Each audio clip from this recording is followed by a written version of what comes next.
আমার বন্ধুগণ, এজন্য এতিমের প্রতি দরদ করার জন্য আল্লাহ পাক কোরআনের ভিতরে পরিষ্কার বলেছেন। রাসূল করিম সাল্লাল্লাহু আলাইহি ওয়াসাল্লাম নিজে এতিম ছিলেন, আর এতিমের প্রতি তার এত দরদ ছিল, একবার তিনি ঈদের দিনে নামাজ পড়ার জন্য যাচ্ছেন, প্রতিমধ্যে দেখেন একটা বাচ্চা ছেলে কাঁদতেছে। এই রাস্তায় কত মানুষ গেল, কেউ দাঁড়ালো না থমকে, বাচ্চার ক্রন্দন কাউকে থামাইতে পারলো না। কিন্তু বিশ্ব নবী, দয়ার নবী রাহমাতুল লিল আলামিন বাচ্চার কান্না দেখে পাও বাড়াতে পারলেন না। নবীজি দাঁড়ায় গেলেন, জিজ্ঞেস করেন, ও বাচ্চা, ঈদের দিনে কাঁদো কেন? ঈদের দিনে তো কাঁদতে নাই। বাচ্চা বলে, তোমার কাছে বলবো না, আমি সেই সকালবেলা থেকে বসে আছি, আমি যদি মক্কার আব্দুল্লাহর পুত্র মুহাম্মদ রাসূলুল্লাহ সাল্লাল্লাহু আলাইহি সাল্লামকে পাই, মনের দুঃখ তার কাছে বলবো।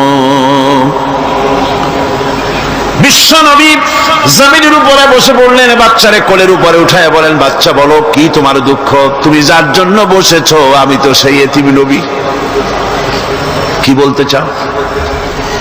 বাচ্চা বলতেছেন, ইয়া রাসূলুল্লাহ, আমার বাবা মারা গেছে, সেই ছোট্টবেলায় একেবারেই তখন মায়ের পেট থেকে আমি আসার পর বাপ মরে গেল, আমার মা আর একজনের সঙ্গে বিয়ে বসেছে, সেই পুরুষটি আমারে দেখতে পারে না, আমার মা যদি আমারে কোলে করে এসে সহ্য করতে পারে না, আমারে চুমা খাইলে সহ্য করতে পারে না, আমারে খাবার দিলে মা মার খায়। আজ ঈদের দিনে রাতে আমার মা আমাকে বললো, বাবারে তোমার কপাল খারাপ, তোমার বাবা মারা গেছে, তোমাকে সাহায্য করার কেউ নাই, আমি তোমার যত্ন করতে পারলাম না, কোলে নিয়ে চুমাও দিতে পারি না, আমার এমনই কপাল খারাপ। সুতরাং এতিমের দরদ এতিম ছাড়ার কেউ বুঝবে না। তুমি আজ চলে যাও, ওই রাস্তায়, ঈদের রাস্তায় দাঁড়ায় থাকো, মাঠের রাস্তার পাশে, বিশ্ব নবীর কাছে তোমার দুঃখ বলো, এতিমের দুঃখ তিনি বুঝবেন। আমি মায়ের কথা মতো এই জায়গায় এতক্ষণ বসে আছি, হুজুর আপনি দয়া করে, আমার কথা তো আপনার কাছে বললাম, আমার মনের এই দুঃখ।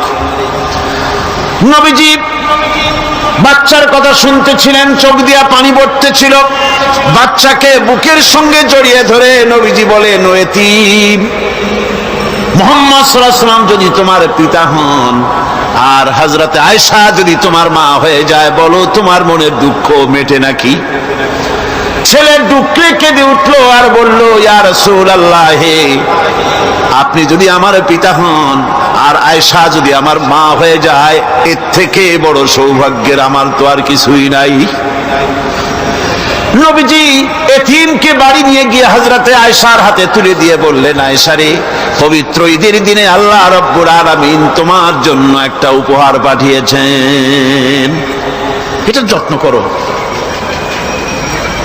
এতিমের প্রতি দরদ রাখার জন্য আল্লাহ রাব্বুল আলামিন বলেছেন, এতিম, মিসকিন, বিধবা, অসহায় লোক, তাদের প্রতি যাতে করে মুসলিম সমাজ লক্ষ্য রাখে, সেজন্য আল্লাহ পাক নির্দেশ করেছেন।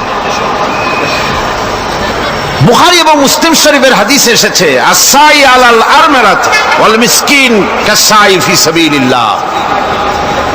বিধবাদের জন্য, মিসকিনের জন্য কেউ যদি কোনো উদ্যোগ গ্রহণ করে, কেউ কোনো সাহায্য দেয়, জিহাদের ময়দানে জিহাদ করে আল্লাহর রাস্তায় যে সওয়াব পাওয়া যায়, যে মর্যাদা পাওয়া যায় আল্লাহর কাছে, এতিম, মিসকিন, বিধবাকে সাহায্য করলে সেই সওয়াব আল্লাহ রাব্বুল আলামিন আমলনামায় দিয়ে দেন।